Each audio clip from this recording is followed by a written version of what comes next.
दोस्तों नमस्कार। आशा है कि आप अच्छे होंगे, आपका दिन खुशी से बीते। इसी के साथ हम इस वीडियो का प्रारंभ करते हैं। सबसे पहले हम ये बात बताएंगे, मोहम्मद साहब के नाम के आगे लिखते हैं पीस बी अपॉन हिम, यानी उन पर अल्लाह की मेहर हो। लिखने का मतलब ये है कि उन पर शांति हो, अल्लाह की मेहर हो। अब ये बात बताइए, जो व्यक्ति पूरी दुनिया में अशांति फैला कर चला गया हो, जो व्यक्ति पूरी दुनिया में अशांति फैला कर चला गया हो, जिस व्यक्ति ने ऐसी कुरान का आविष्कार किया कि लोग कहते हैं कि अल्लाह ने कुरान भेजा मोहम्मद को जिब्रील फरिश्ते के नाम पर, तो क्या ऐसे व्यक्ति के लिए हमें ये कहना चाहिए कि उस पर, पैगंबर मोहम्मद पर शांति हो? क्या इस तरह के व्यक्ति इस तरह की इज्जत करने लायक हैं? क्या कि पैगंबर मोहम्मद को इज्जत अता करनी चाहिए, जिसने पूरी दुनिया में गैर मुस्लिमों के लिए एक ऐसा रास्ता तैयार किया जो सीधा कत्लो गारत का रास्ता था, उनकी औरतों की बेइज्जती का रास्ता था, इंसानियत को गारत करने का रास्ता था। अब मैं शुद्ध हिंदी में बोलूँगा, गारत शब्द बहुत लोग नहीं समझते। इस जो मानवता है उसको उसको ख़त्म करने का रास्ता था, मानवता के खिलाफ का रास्ता था। तो उस व्यक्ति के लिए जो भी लोग ये कहते हैं कि बी पीस अपॉन हिम, तो आप समझ सकते हो उनकी मानसिकता क्या है और कैसी उनकी मानसिकता होगी।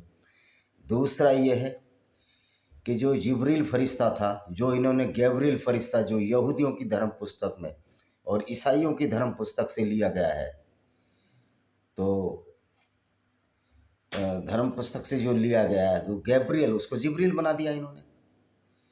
और फिर क्या दुनिया को बनाने वाले अल्लाह को यही फुर्सत थी कि एक व्यक्ति के लिए वो आयतें भेजता रहे, और वो आयतें भी ऐसी आयतें भेजे तो खूनी आयतें हैं जो लोगों को कत्ल कराने के लिए उकसाती हैं, और इस तरह की आयतें जिसमें वैज्ञानिक त्रुटियां बहुत हैं आयतों में। उसके लिए मैं कल से एक सीरीज चालू कर रहा हूँ, कुरान में वैज्ञानिक त्रुटियां, और डॉक्टर जाकिर नायक के सारे जवाबों का वो दिया जाएगा। कोई डॉक्टर जाकिर नायक ऐसा कोई नहीं, बहुत बड़ा लीजेंड और विद्वान नहीं है, सिर्फ लोगों को मूर्ख बनाता है। न वेदों को पढ़ा है उसने, जो बातें उसने वेदों की पढ़ी, मैंने वेदों को स्टडी किया तो उसमें कहीं ऐसी कोई बात नहीं लिखी। उसने मोहम्मद राक्षस को मोहम्मद से जोड़ने की कोशिश की। मोहम्मद और मोहम्मद अलग हैं, अगर मोहम्मद है भी तो राक्षस ही है ना मोहम्मद। तो किसी तरह डॉक्टर जोकर नालायक की कोशिश करता है सोचने की कि हम कुरान को सही पुस्तक बनाने की कोशिश करें, लेकिन ये होगा नहीं। ये जो सामाजिक त्रुटियां हैं जिसकी वजह से पूरे समाज में इतना खून खराबा हुआ, उनके ऊपर आज चर्चा करेंगे। वैज्ञानिक त्रुटियां तो इतनी है, कुरान में मालूम ही होता है कि ये मूर्खों द्वारा, मूर्खों के लिए और मूर्खों द्वारा मानने वाली किताब है। आप इसको कुछ भी कर लीजिए, सच्चाई कड़वी लगती है, और यही वजह है कि आज बहुत से मुसलमान इस्लाम को छोड़ रहे हैं। तो सच्चाई ये है कि जो जिब्रील फरिश्ता था वो गैब्रियल फरिश्ता था, जो यहूदियों की धर्म पुस्तक से चोरी किया गया। और ये जो गैब्रियल फरिश्ता नहीं, बहुत से फरिश्ते, बहुत से मैसेंजर जो दूसरों की किताबों में मिलते हैं, मोहम्मद की कुरान में भी मिलते हैं। मैं इसको मोहम्मद की कुरान इसलिए कहता हूँ कि वो अल्लाह का उसने जो फाल्स जो क्रिएशन थी मोहम्मद की, सिर्फ अपने फ़ायदे के लिए, क्योंकि वो यहोवा और याहवे जो कि किरमत से यहूदी और ईसाइयों के भगवान हैं, उनको तो कह नहीं सकता था, क्योंकि उसको अपना अलग से एक आइडियोलॉजी पैदा करनी थी और उसको सेल्फ स्टाइल नबी बनना था। तो हम इसलिए उसको एक झूठा नबी कहते हैं, झूठा पैगंबर कहते हैं, जो सिर्फ अपने फ़ायदे के लिए पैगंबर बनने का जिसने ढोंग रचाया। तो ऐसे व्यक्ति के बारे में पीस बी अपॉन हिम कहना महान मूर्खता नहीं, मूर्खता का बहुत बड़ा ट्रैक्टर है, मूर्खता का बहुत बड़ा ट्रेलर है।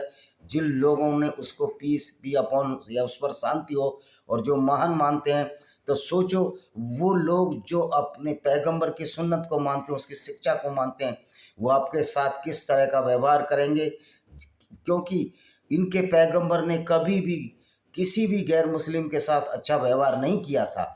उसका एक ही कॉन्सेप्ट था, उसका एक ही नीति थी कि जो मेरी बात माने वो तो अच्छा है, और जो मेरे अल्लाह को माने, जो कि उन्होंने खुद अपनी ताकत से, अपने दिमाग से क्रिएट किया था। और उस समय के जो बद्दू थे, जो सीधे साधे अब जो अरबी लोग थे, मैं मूर्ख नहीं कहूँगा उन बेचारों को, वो अरबी लोगों को धोखा दिया और झूठा पैगंबर होने का दावा किया। तो मेरा अरबी भाइयों से ही निवेदन है, मेरा मुस्लिम भाइयों से ही निवेदन है कि हमको किसी ऐसे धोखे में आने की ज़रूरत नहीं है। साइंस ने प्रूव कर दिया है कि जो आदम और ईव है, या आदम और हव्वा की कहानी, और जो भारत में मनु की कहानी है कि इससे पूरी दुनिया चली है, ये सर्वथा गलत है। तीनों धर्म इस तथ्य पर खरे नहीं उतरते। साइंस ने सिद्ध कर दिया है कि तीनों के कॉन्सेप्ट सिर्फ मनुष्य द्वारा बनाए गए हैं, इसमें कोई सच्ची बात नहीं है। इसलिए कल हम विज्ञान के बारे में, कुरान के वैज्ञानिक त्रुटियों के बारे में हम चर्चा करेंगे, जिसको कि बर्कले ने, एक जो पश्चिम पाश्चात्य विद्वान है, उसने भी सिर्फ इसलिए फ़ायदे के लिए कि कुरान में साइंस है। चूँकि हमारे मुस्लिम भाई सीधे साधे और भोले होते हैं, मैं इनको सीधे साधे भोले ही कहूँगा। उद्दंड जब हो जाते हैं, जब ये कुरान की आयतें पढ़ के पत्थर मारने लगते हैं, तो उद्दंडता, बंदरों जैसी उछल कूद का व्यवहार करते हैं, ये कुरान की वजह से ही करते हैं, कुरान की आयतों की वजह से करते हैं। तो बुर्कले ने सिर्फ किताब इसलिए लिखी कि मेरी किताब बिक जाए, और उसकी करोड़ों प्रतियां बिक गई, उसको पैसा आ गया। उसी तरह डॉक्टर माइकल हार्ट ने एक किताब लिखी है, डॉक्टर माइकल फिलिप हार्ट ने एक किताब लिखी है जिसमें 100 प्रभावशाली लोगों की सूची दी गई है, और उसमें ये नहीं कहा गया कि नेगेटिव प्रभावशाली है या पॉजिटिव है। उसमें जहाँ आइंस्टीन का नाम है, मोहम्मद का नाम है, और ये हमारे मौलाना कूदते रहते हैं, मोहम्मद साहब का नाम प्रभावशाली व्यक्तियों की सूची में है। प्रभाव दो तरह के होते हैं, एक होता है नेगेटिव प्रभाव, एक होता है पॉजिटिव प्रभाव। नेगेटिव प्रभाव जहाँ पूरी दुनिया को ख़त्म करता है, शर्मसार करता है, औरतों का साथ बलात्कार करता है, कत्ल करवाता है, सारी गुंडागर्दी कराता है, उसको कहते हैं नेगेटिव प्रभाव। और पॉजिटिव प्रभाव जो संसार के फायदे के लिए होता है, वैज्ञानिक विकास के लिए होता है, उसको हम कहते हैं पॉजिटिव। और जिसमें दो तरह के पहलू होते हैं, एक विज्ञान और एक नैतिकता। नैतिकता में हम दूसरे आदमी की उतनी इज्जत करें जितनी कि हम उससे चाहते हैं। नैतिकता में अगर हमारे एक उंगली में उतनी चोट लगती है तो हम दूसरे की उंगली में वो चोट ना मारें, क्योंकि हमको भी दर्द होता है। ये कुछ मॉरल वैल्यूज होती हैं, दूसरों को रेस्पेक्ट करने की भी कुछ मॉरल वैल्यूज होती हैं। ये नैतिकता का पहलू है। और साइंस का पहलू है कि जो विज्ञान साबित करता है, कि ये प्रूव करता है।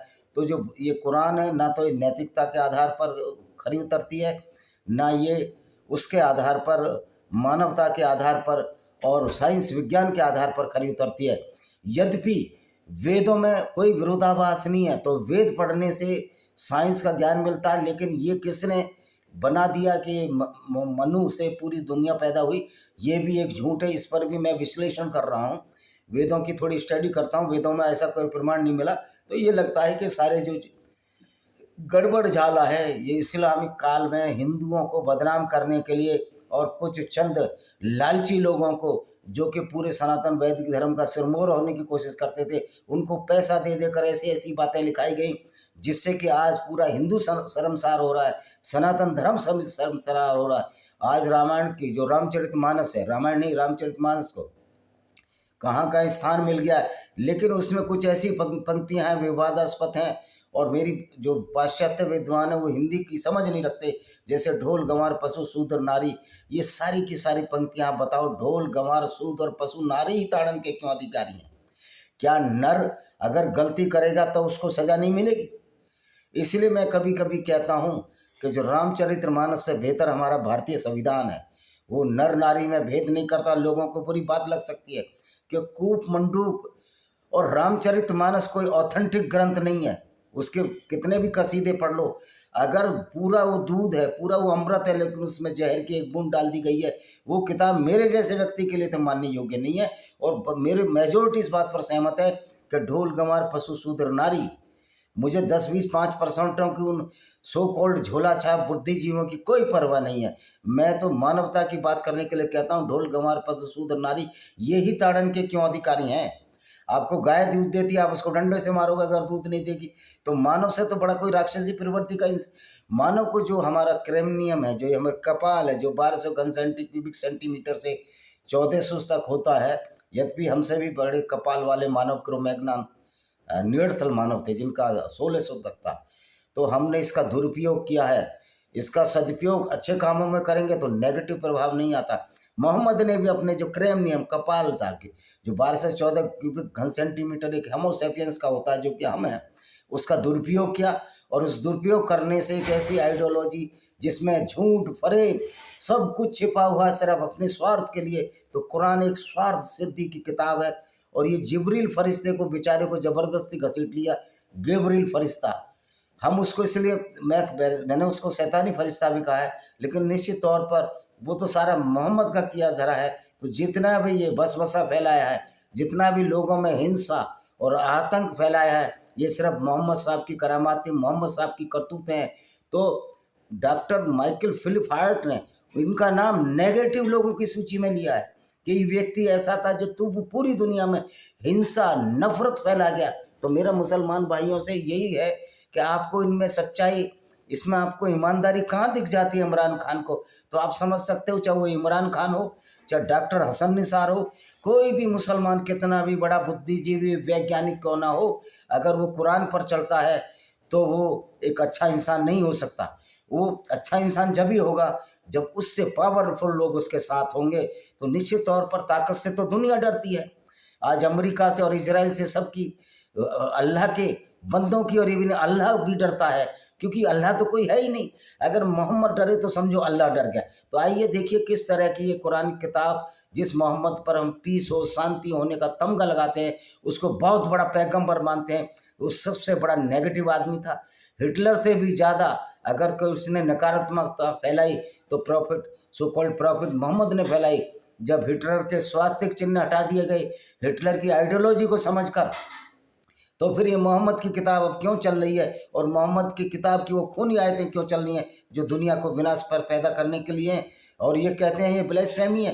ब्लेस्फेमी सबसे बड़ी तुम करते हो, इस्लाम सबसे बड़ी ब्लेस्फेमी करता है। इस्लाम एक लानत, एक पनौती है गैर मुस्लिमों पर, जो ये ब्लेस्फेमी करता है कि गैर मुस्लिम नीच और गंदे हैं। तो आइए इनकी कुछ आयतें देखते हैं, किस तरह की आयतें ये लाकर पूरी दुनिया को बर्बाद करने के लिए ये मोहम्मद नाम का व्यक्ति हुआ, और उस पर करोड़ों मुसलमान कहते हैं पीस बी अपॉन होम, यानी ऐसे व्यक्ति पर पीस हो, उसको शांति मिले। अगर एक और मोहम्मद पैदा हो गया तो दुनिया का पता नहीं क्या जाना हाल हो जाएगा। तो ये हमारा फर्ज होता है कि हमारा सबका फर्ज है, अगर हम मानव हैं तो ऐसे व्यक्ति की भर्त्सना करें जिसने पूरी दुनिया को बर्बाद करने में कोई कसर नहीं छोड़ी। और ये मैं ये नहीं कह रहा, मैं इनकी कुरान की किताब से कहता हूँ, और मैं कोई नरमी बरतने को भी तैयार नहीं हूँ कि जब रामचरितमानस को जो अच्छी पुस्तक मानते होंगे, मैं इन दो चार छः जो पंक्तियों को निकाल दो तभी मैं उसको अच्छी मानूंगा। उसमें एक यह है कि विप्र जो अनपढ़ भी है वो शूद्र से महान है। इस तरह की मूर्खता भरी बातें, यानी कि विद्वता का कोई पैमाना नहीं है, जन्म का पैमाना है। तो जो अनपढ़ मूर्ख है, जो विप्र है, ब्राह्मण है, वो आईएएस क्यों नहीं बन जाता। तो कुरान और रामचरितमानस दोनों मानवता की कसौटी पर खड़े नहीं उतरते।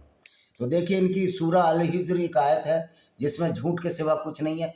हे अलिफ रा, वो पुरस्कृत खुले कुरान की आयतें हैं। अब ये पहली आयत है इनकी। अब ये देखो ये मूर्खतापूर्ण आयत है। एक समय आएगा जब काफिर ये काम ना करेंगे, क्या ही अच्छा होता यदि मुसलमान होते। ये कुरान कहती है, ये मोहम्मद के ख्वाब थे। एक्चुअल में नींद मोहम्मद के, और वो है ना नींद हमारी ख्वाब तुम्हारे। तो मोहम्मद गैर मुस्लिमों के ख्वाब देखा करते थे, मुसलमान हो जाएंगे, और गैर मुस्लिम यहूदी स्त्री ने जहर दिया और 72 हूरों के पास चले गए, और पता नहीं 72 हूर रहने एक झूठी परिकल्पना पर चले गए। तो ये बताइए मुसलमान होते, अब तो कोई ऐसा नहीं सोचता, लोग तो ऐसा सोच रहे हैं आज के ज़माने में। तो कुरान तो अपना झूठ, क्या अच्छा होता अगर हम मुसलमान ना होते, इसलिए तो लोग इस्लाम छोड़ रहे हैं। इसलिए तो पाकिस्तान में करोड़ों की संख्या में 4 लाख तो रजिस्टर्ड फेसबुक पर इस्लाम की निंदा करने वाले पाकिस्तानी है। बांग्लादेश में करोड़ों की संख्या में, हिंदुस्तान में, वेस्टर्न यूपी पूरा का पूरा इस्लाम छोड़ चुका है, जिसमें मुजफ्फरनगर, मेरठ, सहारनपुर लाखों लोग ऐसे हैं जो इस्लाम को छोड़ चुके हैं। और इवन हमारे भाई मुस्लिम भाई जो कि वहाँ रहते हैं, हमीरपुर, छतरपुर में रहते हैं, वो भी इस्लाम को छोड़ चुके हैं। क्यों छोड़ रहे हैं? हम ये नहीं चाह रहे थे कि वो इस्लाम छोड़ें, लेकिन अपने विवेक से इस्लाम छोड़ता, हमारे कहने से कोई नहीं छोड़ता। क्यों? जब उसका दिमाग खुल जाता तो इस्लाम में रह ही नहीं सकता। वैसे भी हमारे एक मित्र हैं जो एग्जीक्यूटिव इंजीनियर रिटायर हुए हैं सेंट्रल वेयर हाउसिंग कॉर्पोरेशन से, उन्होंने हमको ब्लॉक कर दिया। उनको मोहम्मद, हमने वो एक ही सवाल पूछा, मोहम्मद काफिले क्यों लूटते थे अच्छा आदमी है? उनके पास कोई जवाब नहीं है। इन लोगों के पास कोई जवाब हो ही नहीं सकता। एक ही जवाब है, आप इस्लाम को नहीं समझेंगे। ओ भाई, आपने इस्लाम नहीं समझा, आपने नहीं समझा कि पैगंबर मोहम्मद एक लुटेरा पैगंबर था, एक झूठे नबी थे, सेल्फ स्टाइल। हमने तो समझ लिया है, तभी तो हम उसकी कुरान की किताबें पढ़कर लोगों को बताने का कार्य कर रहे हैं, सच्चाई बताने का कार्य कर रहे हैं। देखिए, तो कोई भी जो है, कोई भी मुसलमान बनने की कामना नहीं करता तो इस्लाम झूठा हो जाता है इसी बात पर। हे नबी, आप उन्हें छोड़ दें, वे खाते आनंद लेते रहे और उन्हें आशा निश्चित किए रहे, फिर शीघ्र वे भी जान लेंगे। कर आप उन्हें छोड़ दें, उन्हें खाने पीने दें। भाई, जब जब जिंदा रहेगा आदमी तो खाना पीना तो करेगा। मोहम्मद साहब ने तो गधे भी मार कर खाए थे। मोहम्मद साहब ने तो ये जब काफिले लूटने के गए थे तो समुद्र के तट पर एक सूखी मछली आई बहुत बड़ी, उसको खाते रहे। तो तुम भी तो खाते थे, तो दूसरा नहीं खाएगा? तुमने आनंद नहीं लिए, तुमने काफिले लूट कर क्या, किसके लिए? जो बाग फदक था, जो तुमने अपनी बेटी फातिमा को दिया, वो लूट का बाग था, यहूदियों का बाग तुमने लूट लिया। तो तुमसे बड़ा तो लुटेरा ही कोई नहीं है, फिर भी तुम पर शांति हो, नहीं हो सकती शांति। हमने उस बस्ती को भी ध्वस्त किया, उसके लिए एक निश्चित अवधि अंत किया, और आप कर ही सकते। तो आप कंस्ट्रक्शन तो इस्लाम सिखाता ही नहीं है। इस्लाम तो बस्तियों को तोड़ना फोड़ना ही सिखाता है, इसलिए भारत में हिंदू मंदिरों को तोड़ा गया। क्यों? इस्लाम एक विध्वंस का नाम है, इस्लाम एक लाइबिलिटी है दुनिया पर, ये कुरान एक लाइबिलिटी है दुनिया पर, ये इस पर ये पनौती बन चुकी है दुनिया पर, और इंसानियत को शर्मसार करने वाली किताब है। ये क्रिमिनोलॉजी की किताब है। ये जज वज डरते हों, डरते रहें, जब पब्लिक का सैलाब आएगा, हमारे गैर मुस्लिम भाई, हमारे मुस्लिम भाई जो इस्लाम की सच्चाई को समझेंगे, इंसानियत के रास्ते पर चढ़ेंगे, तो ये जज और ये अदालतें भी वही निर्णय देंगी जो कि मानवता चाहेगी। ये जज भी कोई भगवान नहीं होते, ये भी डरपोक होते हैं, कायर होते हैं। तथा उन काफिरों ने कहा, वह व्यक्ति जिस पर ये कुरान उतारी गई वास्तव में तू पागल है। अब ये बताइए भाई, पागलपन तो है ही, और ये क्या है? अच्छा जी। और हाँ, कोई जाति न अपनी निश्चित अवधि से आगे जा सकती है न पीछे रह सकती है। निश्चित अवधि से कोई जाति आगे जा सकती है, ना पीछे रह सकती है। और इसका क्या मतलब है? तो आप भी निश्चित अवधि से आगे नहीं जाओगे पैगंबर साहब, अब आपके मानने वाले कम ही होते जाएंगे, क्योंकि ये दुनिया चाहती है कि हम खून खराबा न करें। तो और हमने, अच्छा जी, तथ उन काफिरों ने कहा, वह व्यक्ति जिस पर कुरान उतारी गई है वास्तव में तू पागल है। भाई, कोई पागल ही होगा जो ऐसी आयतें उतार कर लाया हो और ऐसी आयतों को मानता हो, जिसमें धरती जो स्थिर है और सूर्य उसके चारों तरफ घूमता हो। वो साइंस का सब्जेक्ट है वो बात। तो इस तरह का पागलपन कुरान में ही हो सकता है और किसी में नहीं हो सकता। और उसके मानने वाले क्या, उसको बनाने वाला, तो जब मानने वाले गलत चीज़ को मान रहे हैं तो आप उनको अज्ञानी तो कहेंगे, अगर पागल भी नहीं कहेंगे। जानबूझकर आप किसी बात को जान रहे हो, फिर भी तो यह अज्ञानता भी नहीं है, ये मूर्खता है आपकी। फिर ये सुपरलेटिव डिग्री की तरफ चली जाती है कि आप धरती को स्थिर मान रहे हो। और मजे की बात है, आपका डबल स्टैंडर्ड देखिए। आपने एमएससी केमिस्ट्री की, एमएससी जूलॉजी की, एमएससी साइंस में कहीं भी एमएससी की, तो अब ये जिक्र तो पृथ्वी का आता ही है छोटी किताबों में कि पृथ्वी स्थिर नहीं है, पृथ्वी घूमती है। लेकिन आप पृथ्वी को स्टेटिक बता रहे हो। बरेलवी जो तबका है, जो जिसकी पंजाब में, जिसकी पाकिस्तान में और भारत में बहुत आए थे, बरेलवी मुसलमान, आज हजरत जहाँ बरेली, क्या मूर्खता की ये आला हजरत, ये बरेलवी जो तबका कितना बड़ा मूर्ख है। हालांकि इस्लाम का कोई भी तबका अज्ञानी तो है ही, मूर्ख तो है ही वो लोग, लेकिन ये कितना बड़ा मूर्ख है जो धरती को स्थिर मानता है और सूर्य को उसके चारों तरफ घुमाता है। आप समझो तो बरेली भी मुसलमानों को भी किस तरह बहकाया जा रहा है, किस तरह उनको मूर्ख बनाया जा रहा है, किस तरह अज्ञानता के सागर में डुबाया जा रहा है।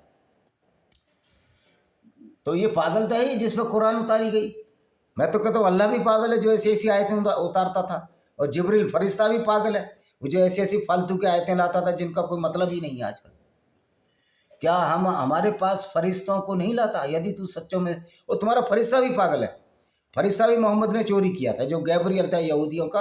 और यहूदी और इस्लाम ईसाई धर्म भी कोई सच्चाई के धर्म नहीं है मेरी नज़र में। जहाँ जहाँ बातें धर्म की गलत है उनको मानने की आवश्यकता ही नहीं है आपको। जब creation of God, creation of universe ही तीनों अब्राहमिक रिलीजन में झूठ का पिटारा है, तो इनको मानने की जरूरत क्या है? जो फरिश्ता लाता था, हमने तो नहीं देखा फरिश्ता लाते हुए, उस समय के लोगों ने भी फरिश्ता नहीं देखा। ये फरिश्ता मोहम्मद पर ही आता था भाई, मोहम्मद पर ही आता था। और नई नई कहानियाँ गढ़ता था। जब पहली बार इसको फरिश्ता आया, इसको हीरा की गुफा में जकड़ लिया तो ये भागा भागा, पता नहीं इसकी नौटंकी थी, खदीजा बिन खालिद के पास गया। खालिद ने जब कपड़े उतार दिए फरिश्ता भाग गया।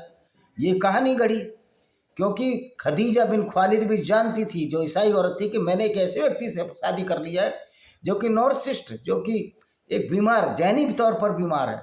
उसको खुश करने के लिए, कि खदीजा विधवा थी 2 बार की, एक बार शायद तलाक हुआ था, दूसरी बार उसका हस्बैंड मर गया था, कि ये भी मेरा हस्बैंड ना चला जाए। 40 साल की उम्र हो चुकी थी, इनसे बड़ी थी, जो जितनी भी बड़ी हो। तो वो और उसका जो साला था वर्का बिन नोबेल, जो चचेरा भाई था ख्वाजा बिन खालिद का, वो आयतें लाता था, मोहम्मद को खुश करने का उपक्रम करते थे। वो नहीं चाहता था उसकी बहन तीसरी बार विधवा हो जाए। कोई भी भाई ये नहीं चाहेगा कि उसकी बहन विधवा हो जाए। हम फरिश्तों को सत्य निर्णय, हमारे पास, हम फरिश्तों को सत्य निर्णय के साथ उतारते हैं, और उन्हें उस समय कोई अवसर सत्य निर्णय है ही नहीं। सारे फरिश्ते झूठ की आयतें लाया तुम्हारा। तो इसको, ये जो जिब्रील फरिश्ता है, ये झूठ का फरिश्ता है। वास्तव में हमने शिक्षा कुरान में उतारी, हम इसके रक्षक है। वास्तव में कुरान उतारी, हम इसके रक्षक हैं। तुम रक्षक रहो, लेकिन ये रक्षा कुरान कैसे करेगी? कुरान में सत्यता ही नहीं है, तो रक्षा कैसे हो सकती है? जब कुरान एक झूठ का पिटारा होगा, जिसमें नैतिक मूल्यों का ह्रास होगा, जिसमें सामाजिक विषमता दिखाई जाएगी, सामाजिक भेदभाव दिखाया जाएगा, उस कुरान को कैसे आप अच्छी किताब मानेंगे? और मैं इन नवबोधों से कहना चाहता हूँ, जो बौद्धिस्ट बन रहे हैं, भारत में एक रिवाज चला हुआ है कि हिंदुओं को गाली दो, ब्राह्मणों को गाली दो। ओ भाई, कुरान के खिलाफ बोलो। अगर तुम्हारे कंचे में पानी है, चंद्रशेखर रावण, तू अगर सही माँ बाप की औलाद है, तो इन लोगों के खिलाफ, कुरान के खिलाफ बता, बोलकर बता। तेरी ये हिम्मत नहीं है। ये भीमराव अम्बेडकर ही थे जिन्होंने इस्लाम की सच्चाई को सामने लाया। तू तो अम्बेडकरवादी भी नहीं है, तुम सारे के सारे नकली अम्बेडकरवादी हो। तुम सिर्फ दलित के नाम पर लोगों को वोट बटोरना चाहते हो।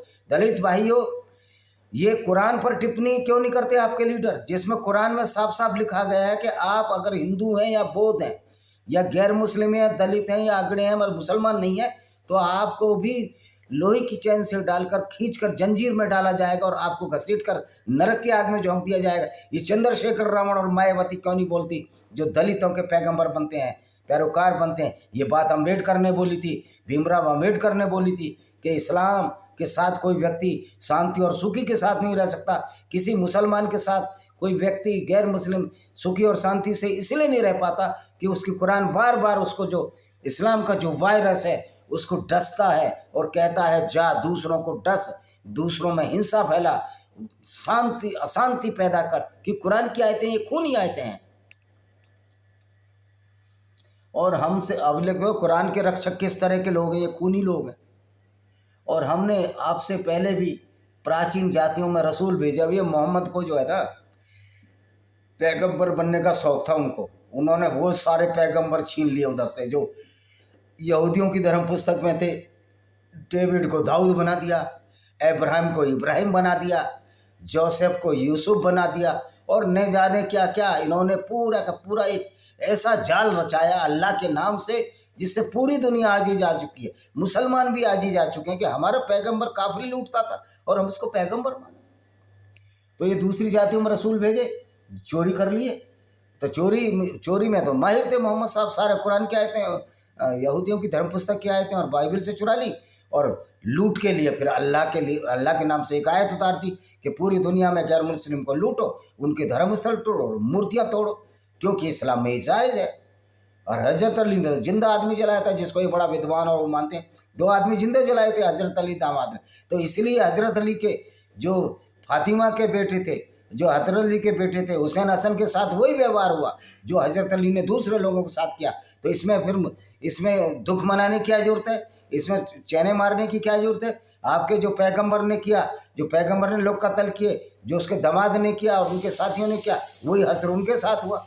ये तो कर्म लौट कर आता है। तो भगवत गीता में भी है कि जैसे कर्म करेगा वैसे फल देगा भगवान। तो तुम्हारा अल्लाह तो फल दे ही नहीं सकता। तुम्हारा अल्लाह तो बुरे मुसलमानों की हिफाजत करके उनको नर्क में भेजता है और स्वर्ग में भेजता है। ये तो कैसा अल्लाह है? ये नकली अल्लाह जो मोहम्मद ने अपने दिमाग से बनाया था। और उनके पास जो रसूल आया उसके साथ परिहास करते रहे। अब मोहम्मद का ये अंदर का डर बोल रहा है कि मेरी भी हंसी उड़ेगी जिस तरह मैं लोगों को बेवकूफ़ बना रहा हूँ। और निश्चित तौर पर आज हमारे मुसलमान भाई शर्मिंदा हैं, उपहास के पात्र हैं इस पैगंबर की, इनकी जो काम थे, इनकी जो करतूतें थी।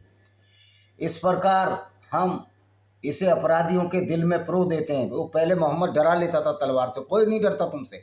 और अब सबसे बड़ा अपराधी वो है जो कुरान को मानता है, कुरान को मानकर गैर मुस्लिमों को कत्ल करता है। उससे बड़ा अपराधी तो इस दुनिया में हो ही नहीं सकता।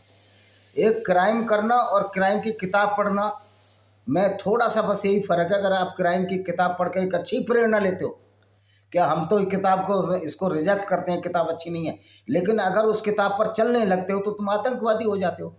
तो जो कुरान, जो इस्लाम में आतंकवाद है, ये कश्मीर में ये आतंकवाद है कि हिंदुओं को मारना है।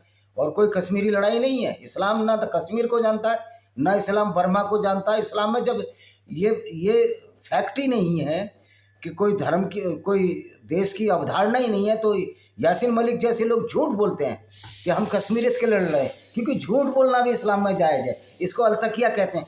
सारा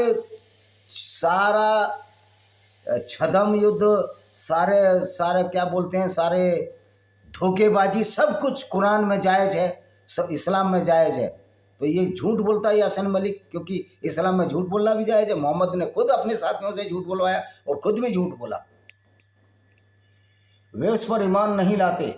प्रथम जातियों से रे भाई बिल्कुल ईमान छोड़ने की जरूरत है। ऐसा ईमान किस बात पर? जो झूठ पर टिका हो, जो हत्या और शैतानियत पर टिका हो। और यदि उन पर आकाश का कोई द्वार खोल देते, उसमें चढ़ने लगते। तुम्हारे आकाश से तो पता ही नहीं मोहम्मद को आकाश क्या था। आकाश कोई मकान है या छत है कोई? झूठ बोलकर मेराज की यात्रा पर मैं गया, ऐसा जानवर बुर्राक, ओ भाई बिना ऑक्सीजन जिंदा कैसे रह गए तुम? यहूदी स्त्री ने जहर दे दिया, आप पटक पटक कर मर गए 15-20 दिन में, और वहां बिना ऑक्सीजन चुम चले गए।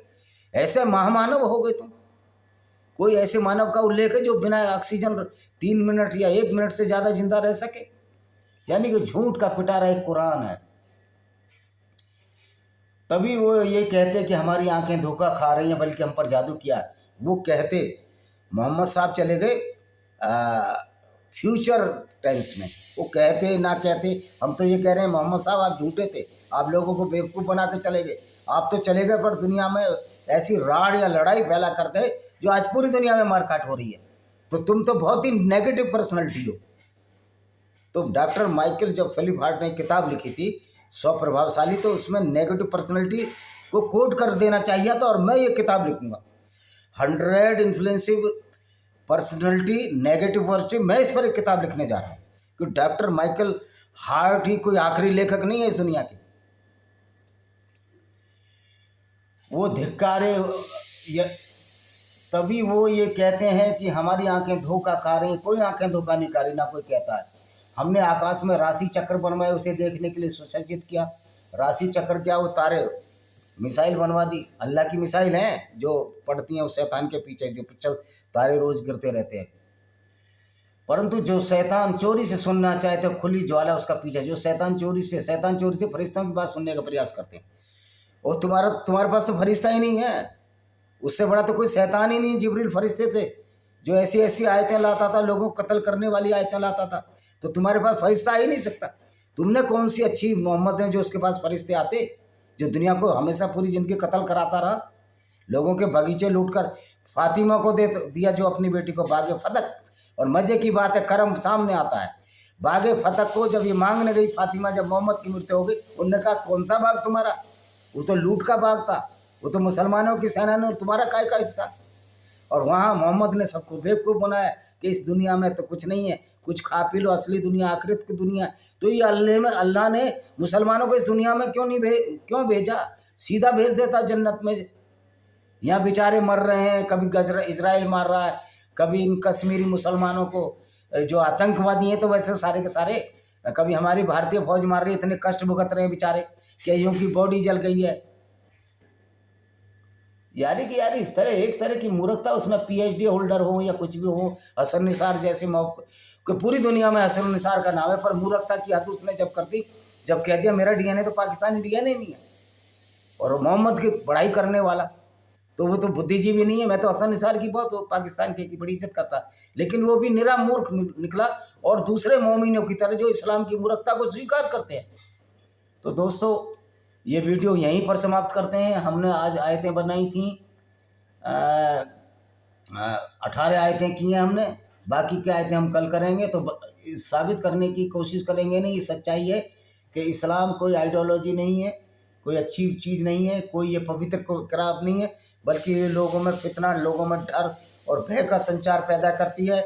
यही काम तो गैंगस्टर करते हैं, यही काम तो दाऊद इब्राहिम, अरुण गढ़वी करते थे, यही काम तो पश्चिमी उत्तर प्रदेश का माफिया धर्मपाल यादव जो हमारे गांव के आसपास का ही है, ये साबित करने की कोशिश करता है कि मैं बहुत अच्छा आदमी था। यही काम मुलायम सिंह भी ये साबित करने की कोशिश करता है, जिसको भारतीय जनता पार्टी की सरकार ने पद्म विभूषण दिया। वो तो माफियाओं का सरदार था। ये तो ब्रजलाल जो है माननीय IPS जो अब राज्यसभा सदस्य हैं, उन्होंने कितनी बार कहा है। मुलायम सिंह यादव तो अपराधियों को संरक्षण देता था, जमीन के कब्जे और लुटेरे सारे समाजवादी पार्टी के सदस्य थे। मैं गाजियाबाद का रहने वाला हूँ, गाजियाबाद से लेकर इन समाजवादी गुंडों की लूट शुरू हो जाती थी और बनारस तक जाती थी। तो फिर भी मोहम्मद की तुलना में ये छोटे हैं, क्योंकि मोहम्मद ने की आइडियोलॉजी ने तो पूरी दुनिया में लूट मचाई। तो सबसे बड़ा गिरोह का सरदार कौन है, ये मैं आपके विचारों पर, आपकी बुद्धि और विवेक पर छोड़ता हूँ। वो मुझे गाली की कोई परवाह नहीं है। गाली वो लोग दिया करते हैं जो कुंठित होते हैं, जिनके पास तर्क नहीं होता। पर रामचरितमानस को बुरा कहने पर मुझे गाली दे सकते हैं, मुझे कोई परवाह नहीं। रामचरितमानस में जो गलत है वो गलत है। और मुझे बड़ी खुशी का विषय है कि जो गाली देने वाले 10% है, तो मानने वाले भी 90% है मुझे। तो मैं तो मेजोरिटी और मानवता के हित की बात करूँगा। मैं उसमें अगर मेजोरिटी में सारे गुंडे बदमाश हो जाएं तो भी हम ये बात करेंगे कि जो सही बात है उसको करेंगे, जिससे कुछ लोग उसमें गुंडे बदमाशों में से कुछ लोग भी विचार सुनकर अच्छे तो बनेंगे। तो हम कोई नेगेटिव अप्रोच नहीं, हम सही बात करते हैं। इसी के साथ हम इस वीडियो को करते हैं इसका समापन, इस बात के साथ कि हमने एक किताब लिखी है, आप इसको पढ़िए, पैनोरमा ऑफ इंडियन डेमोक्रेसी। इसमें अम्बेडकर का साहब के पास भाई विजय कुमार पाल, मेरा नाम विजय कुमार पाल है, और तो ये पढ़िए पैनोरमा ऑफ इंडियन डेमोक्रेसी। इसमें बताया गया किस तरह अम्बेडकर ने इस्लाम के बारे में क्या लिखा।